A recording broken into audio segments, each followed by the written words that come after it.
Radio Educativa de Venezuela presenta Protagonistas. El lado humano de nuestro invitado detrás del micrófono. Hola, bienvenidos a Protagonistas. Este espacio lo pueden escuchar a través de la página de internet del Ministerio del Poder Popular para la Educación, por la plataforma de Seno Radio, por el canal de YouTube de Radio Educativa de Venezuela, por nuestras redes sociales, @REVenezuela1, @AracelisGuevar1, por Facebook e Instagram.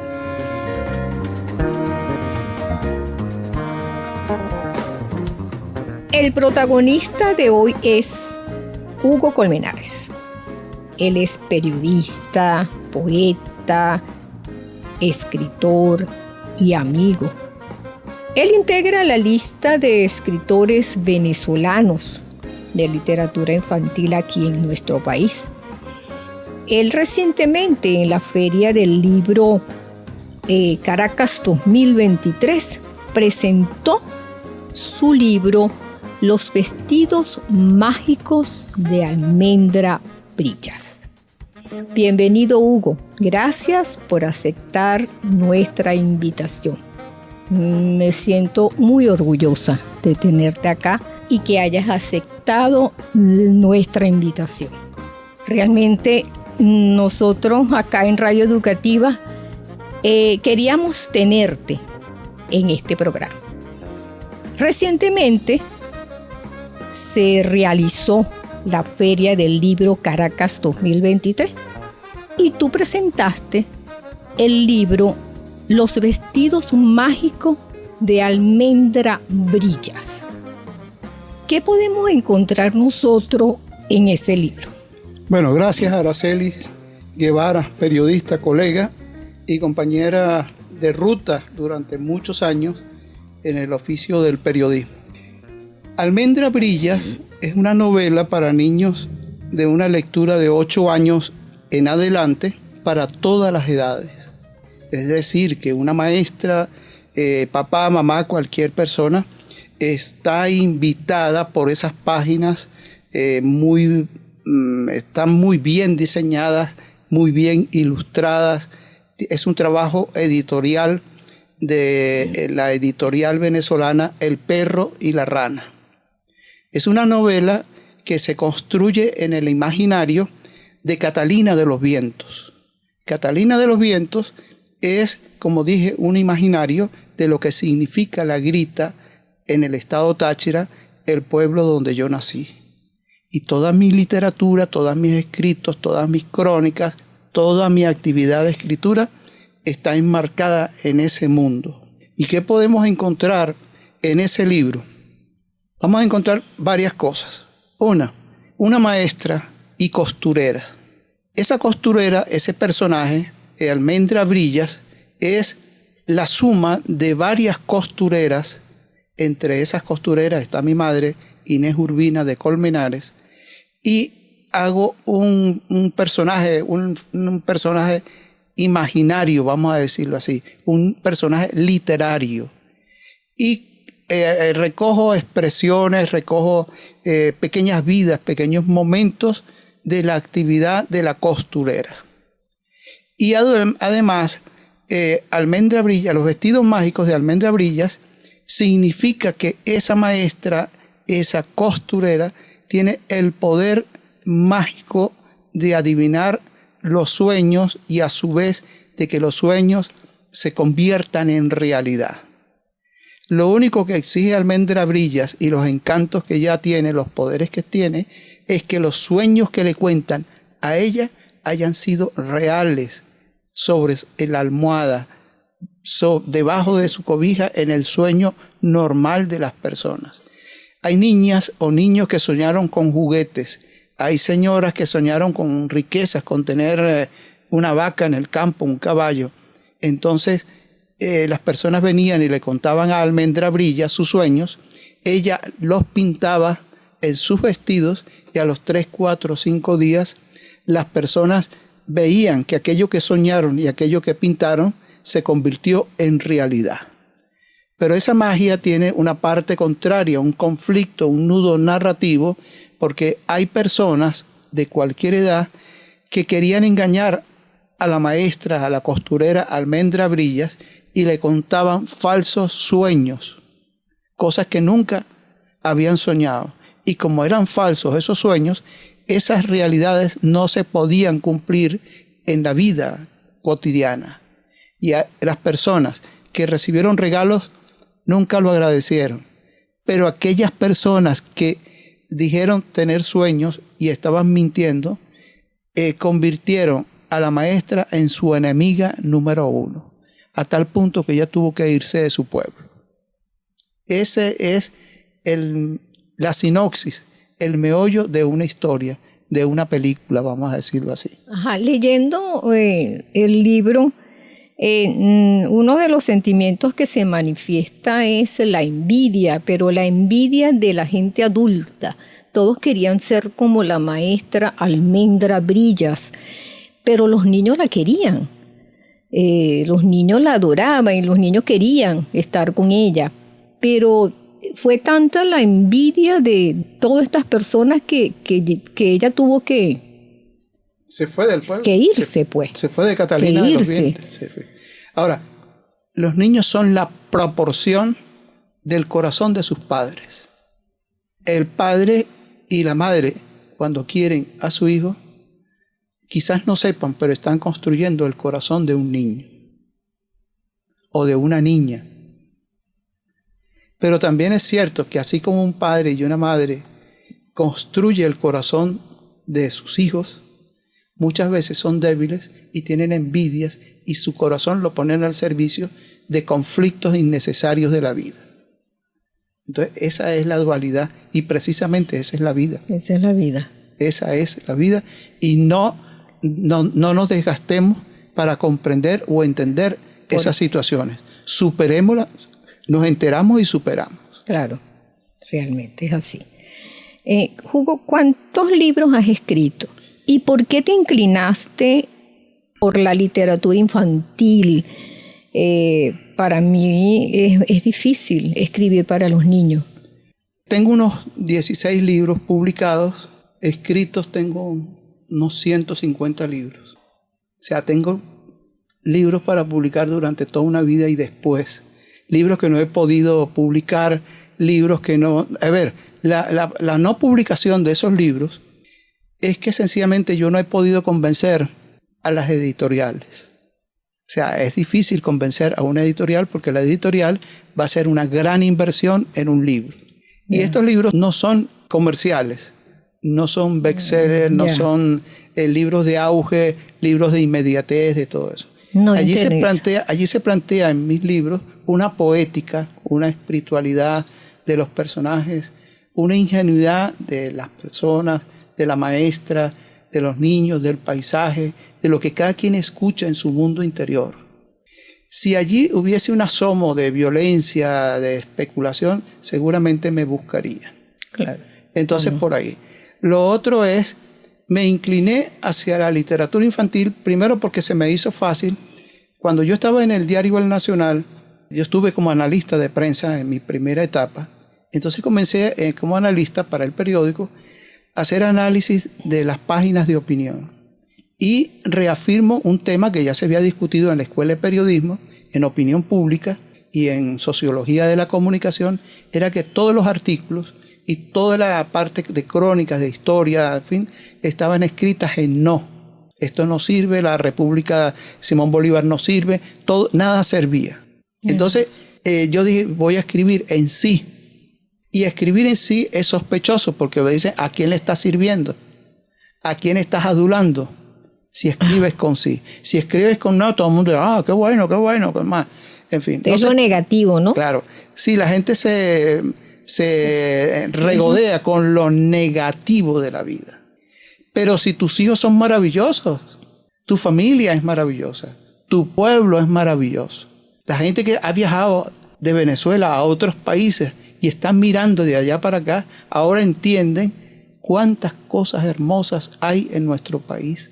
Las comidas, los sabores, los colores. los ríos, los paisajes, tantas cosas. Venezuela es muy Entonces, bella. cuando yo comienzo a estudiar periodismo, ya a los 3 meses yo me habían citado al diario El Nacional, me dan una beca, fui becado por el periódico, comencé a trabajar en análisis de prensa y le dije al profesor Julio Barroeta Lara, que era profesor de opinión en la escuela, y yo le dije, profesor, a mí me gustaría escribir algunas cosas. Y bueno, escríbeme algo. Y le fui escribiendo unas crónicas pequeñitas de menos de una cuartilla en una sesión que se llamaba Socaire y Vuelta de Hoja.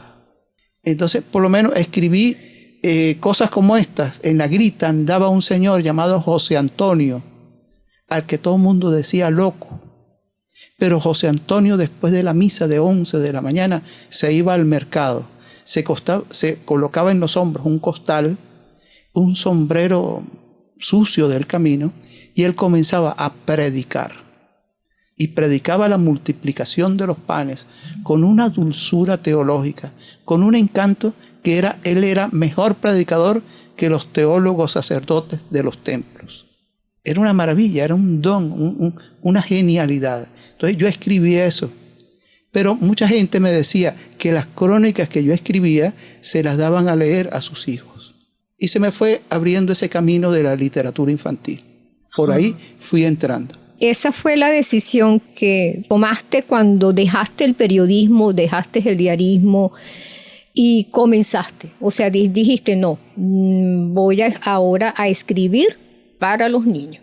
A ver, de alguna manera yo ejerzo el periodismo porque hago para servicios de prensa de algunas agencias que están, ¿verdad? Es una relación que yo he tenido desde hace muchos años.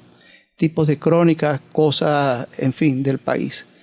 Y a su vez, lo que dejé fue el reporterismo, porque yo fui durante 25 años reportero del diario El Nacional. Y yo fui periodista de calle, fui periodista de la redacción y durante 8 años fui el editor nocturno. Y pasé 8 años en las páginas del arte en la sección de literatura. Entonces, cuando ya me voy del Nacional, fui a buscar trabajo en muchas partes y yo dije un día, estoy perdiendo el tiempo. Estoy perdiendo tiempo porque a mí los temas me llamaban, la literatura me llamaba. Claro. Y yo he sido un hombre de lecturas, de estar actualizado editorialmente, de escritores, y yo sentía la necesidad de escribir. Entonces, bueno, leía y comencé a escribir y me dediqué de lleno, totalmente de lleno. García Márquez dice que los escritores son como los náufragos. De pronto pasa un barco y lo rescata. Y yo dije, bueno, no me importa, yo voy a lanzarme al mar. Y me lancé, no he recibido el dinero que yo quisiera recibir. No he recibido contratos que yo quisiera tener. Pero sí he recibido muchísimas satisfacciones claro. De ir a una escuela y emocionar en una escuela cuando te reciben en un patio y te dicen, Hugo, yo leí el cuento de los monigotes pamplinas, mira, yo tengo aquí la gata Goda, mi mamá viene ahora a saludarte porque mi mamá y mi papá en mi casa leyeron El tigre zafiro andaluz, que son libros míos. Entonces yo he tenido satisfacciones muy grandes. Que no sé, que eso da mucho, claro, da para mucho. Eso te llena. Y entonces, bueno, me he dedicado a la literatura, me he dedicado a escribir en tricolor, ahí hay muchísimas páginas escritas. Fuiste director de la revista Tricolor, esa experiencia. Fueron 8 años de reencaminar la revista, darle un formato editorial, darle una construcción con una mirada editorial. Porque es que la revista es del Ministerio de Educación y hay muchas personas que tienen únicamente la mirada pedagógica. Y entonces yo he dicho que no basta con tener una mirada pedagógica, porque el que tiene que tener la mirada pedagógica es el libro. El libro sí, el libro se acerca a lo pedagógico en sus programas educativos, en los programas de una materia, en la parte curricular, y en el caso de una revista tiene que ir más allá. Yo hice un trabajo de investigación sobre la infancia de Francisco Miranda, porque su padre era panadero, porque su padre vivió en Canarias vinieron en barcos, y en la parte de la infancia Miranda cuenta que viviendo en Caracas iban por el Guaraíra Repano hacia La Guaira a elevar papagayos. Entonces eso no está contado en la historia. Yo creo que le hacemos un buen servicio a niñas y niños lectores, a maestras y maestros lectores con la revista Tricolor, si contamos la historia de otra manera. Hice un trabajo también de José Gregorio Hernández, porque el padrino de él fue a estudiar medicina a Italia, y cuando regresó al estado Trujillo, el padrino trajo libros, y el niño curioso de 6, 7 años iba a la casa de su padrino a revisar libros de anatomía, de no sé qué más, de aquello, eran libracos de puras letras, pero ese niño miraba las letras, miraba las páginas, agarraba los libros en sus manos. Esa parte no está escrita, ni los historiadores tampoco, si la ven, no le dan relevancia. Entonces, bueno, Tricolor ha cumplido esa función. Y son 74 años de la revista. Está corriendo los 74 años, y es una proeza editorial del Ministerio de Educación que, pese a todas las dificultades que se encuentran en la vida, sigue saliendo la revista en la versión digital. Cuesta muchísimo dinero, nadie puede imaginarse cuánto cuesta llevar 36 páginas al papel y la tinta. Claro. Eso se paga, eso es muchísimo dinero. Claro. Muchísimo dinero. Estamos conversando con Hugo Colmenares. Él es periodista, escritor de literatura infantil, poeta y un buen amigo. Les comento que Hugo nació en La Grita, estado Táchira. ¿Cómo fue ese proceso de llegar acá a Caracas? Agarraste un día, dijiste, no, voy a buscar otro mundo, otras experiencias, y agarraste tu maleta y le dijiste a tus padres, yo me voy a Caracas, me voy a estudiar. ¿Cómo fue eso? Ok. Cuando yo estaba niño, yo quería ser carpintero. ¿Verdad? Yo quería ser carpintero. ¿Por qué? Porque todas las señoras, todas las madres querían tener en su casa un mueble, una mesa, querían tener una silla, querían tener un mueblecito en su habitación. Y yo veía que mi mamá veía a los carpinteros con unos ojos maravillosos. Entonces, bueno, uno de niño es niño, sencillamente. En fin, estaba muy pequeño. Y después, ya un poco más grande, tendría yo 9 años más o menos, no había un niño que repartiera el Diario Católico, el periódico de la Iglesia Católica, el Diario Católico. Entonces me dieron a mí esa responsabilidad y me pagaban 10 bolívares mensuales, que era mucha platica y era poca para el trabajo que había que hacer. Uh-huh. Yo salía de la escuela y además iba a repartir el periódico entre 12 a 1:30 y recorría todo el pueblo cansado, no me daba tiempo ni de almorzar. Entonces, bueno, como yo repartí el periódico, me correspondía un periódico. Yo llegaba a mi casa y en la noche mamá y papá lo leían y yo lo leía también. Y mamá comentaba cosas deportivas, ciclistas que pasaron por La Grita, carreras de automovilismo, conflictos políticos, sociales de la vida. Y eso me llenó de mucha curiosidad. Entonces yo quería, de alguna manera, estar en la noticia. Yo quería estar en el mundo del periódico. Por ahí fue creciendo, naciendo mi vocación de periodista. Además, papá era lector, mamá eran lectores de libros, y a su vez teníamos un pequeño radio donde escuchábamos los noticieros de Continente, de Radio Rumbos, Ecos del Torbes, emisoras de transmundiales, La Voz de los Estados Unidos, en fin. Entonces yo me fui, ahí comencé a buscar. Pero papá y mamá, como matrimonio tachirense, matrimonio andino, ellos tenían una propuesta para mí, que era que yo me convirtiera en sacerdote. Y yo decía, bueno, si yo soy sacerdote, yo quiero ser de una congregación que me manden como predicador. Yo quería ser un predicador. Si voy a una comunidad religiosa, me voy a los agustinos, me voy a los dominicos, a los benedictinos, pero no quiero ser un obispo diocesano. Ya en ese tiempo yo ya tenía el criterio, las dimensiones ¿Tenías jurídicas. cuántos años? Tendría 11, 12 años, pero ya tenía una estructura por mis lecturas y todo eso. El desencanto de mi papá es que yo un día les dije, yo no voy a ser sacerdote. Y mamá tampoco. Eso para ellos fue terrible, les dolió muchísimo porque era una ilusión. Era un honor y sigue siendo un honor tener en la familia a un sacerdote. ¿Y cuántos hermanos eran ustedes? ¿Por qué te escogieron 5, a ti como somos 5. el único varón? Yo soy el mayor, después viene mi hermana Gloria, mi hermano Oscar, mi hermana Xiomara y mi hermana Esperanza. Entonces, bueno, por ahí vino la historia de todo esto. Me vine un día a Caracas a conocer la redacción de Últimas Noticias, del Universal, del Diario El Nacional, de la revista Reventón. Fui a la cadena, ya estaba en ese tiempo, 2001. Me vine y también ya colaboraba, hacía pequeñas crónicas para el Diario de la Nación de San Cristóbal. Y me vine un día y el 3 de enero del año 24, que viene, Dios mediante, cumplo 50 años de haber llegado a Caracas con mi vocación de periodista. Venía de una manera definida, ya tenías definida, clara querías? y precisa mi motivación. Tanta era mi vocación y mi deseo que yo establecí contactos permanentes con mis profesores y a los 3 meses de estar en la escuela me llamaron del Diario El Nacional y me ofrecieron una beca.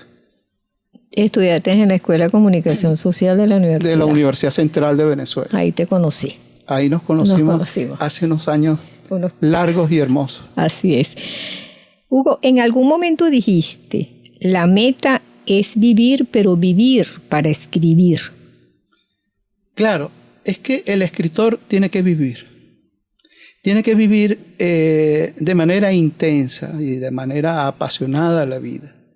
El escritor, como cualquier otro profesional, tiene que descubrir los códigos de la vida.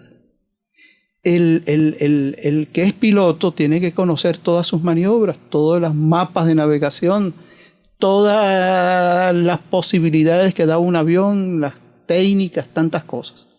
Un periodista y un escritor tiene que vivir muchas vidas.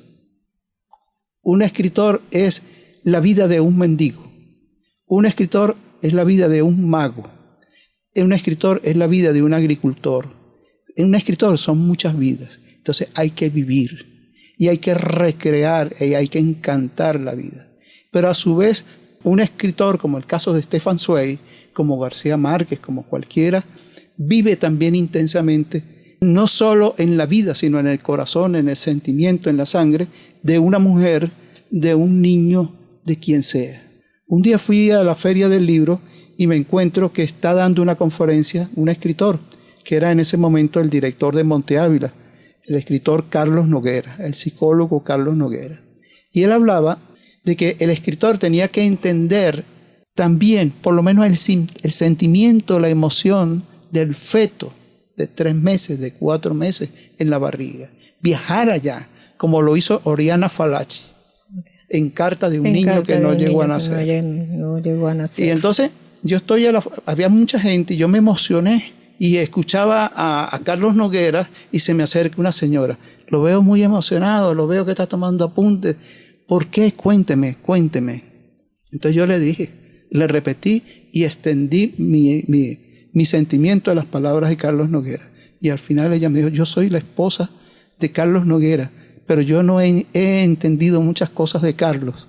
Claro, le dije, porque usted es psicólogo seguramente, ve la vida como instrumentos y no como sentimientos y emociones. Claro. ¿Has participado en eventos nacionales e internacionales?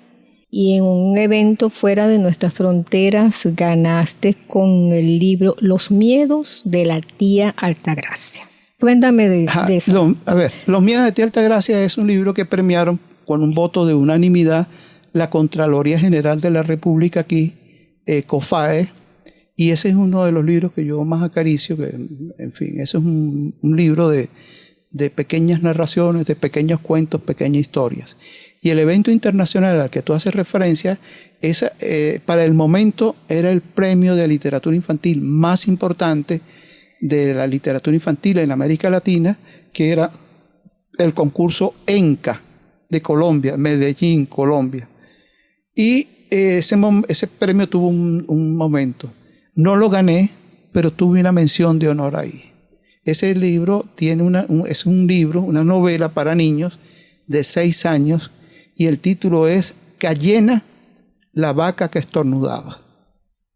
Es una vaca llamada Cayena que en su gestación perdió su becerrito, y entonces comenzó a buscarlo por la vida, por los potreros, por los valles, por los ríos, por todas partes, a buscar esa maternidad perdida.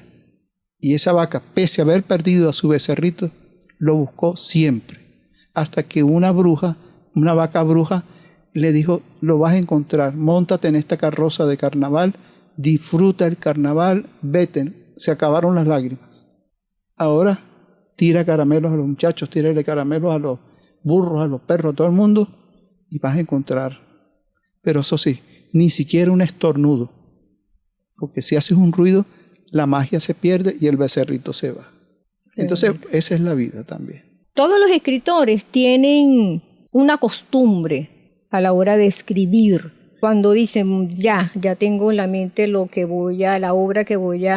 mi próxima obra, ¿qué hace Hugo? ¿Cuál es la costumbre? ¿Cuál es el rito? Bueno, inicialmente agarro un cuaderno, tomo apuntes, voy tomando apuntes, voy tomando ideas, voy trabajando, voy pensando muchas cosas. Pienso mucho, y a veces termino agotado, cansado. Nadie se imagina, ni siquiera en mi casa, que estoy cansado mentalmente. Y voy pensando, y siendo periodista, y ahora en la literatura, me cuesta mucho sentarme. Me cuesta demasiado rodar la silla, prender la computadora, escribir. Entonces escucho música por aquí, hasta que veo que nadie me va a interrumpir. Uh-huh. Y les digo, voy a escribir y no me moleste. Por favor, no me toquen un lápiz, no me toquen un cuaderno, no me miren, no me toquen, porque si me tocan ese fluido eléctrico, sí, me perturba. Ya claro. Hasta ahí llega. Se dice que Brahms, o no sé si otro compositor o cualquiera, le dijo, o Wagner, no sé quién sería, le dijo a su esposa que cuando él estuviera escribiendo, no lo molestara. No me moleste. La señora tenía que decirle algo. Ella abrió la sala donde estaba el piano, lo vio que tenía los pies sobre una mesa y pasó y le dijo, mira, Richard. Él le dijo, no, cuando yo esté trabajando, no me molestes. Bueno, como lo vi con los pies sobre la mesa, digo, precisamente estoy trabajando. Está armando una sinfonía, está armando una sonata en su mente, y sostener todo eso en el cerebro hay que verlo. Mismo Brahms está en el campo trabajando con unos bueyes, sacando unas piedras, y pasan los vecinos. ¡Epa, maestro Brahms, ¿cómo estás? ¿Trabajando? No, estoy descansando. ¿Qué haces? Qué bueno.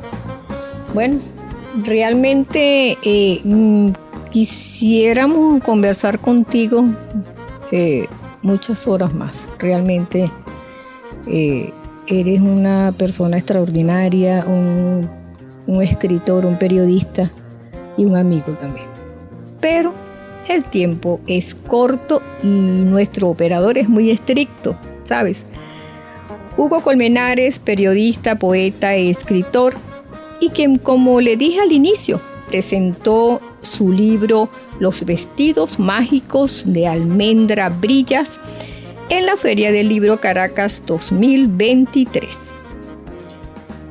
Les recuerdo que Protagonistas es un programa que pueden escuchar a través de la página de internet del Ministerio del Poder Popular para la Educación, por la plataforma de Seno Radio, por el canal de YouTube de Radio Educativa de Venezuela y por nuestras redes sociales, @REvenezuela1, @AracelisGuevar1, por Facebook e Instagram.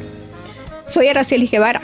Gracias a nuestro productor Nectalí Hernández por apoyarnos en la edición y grabación de Protagonista.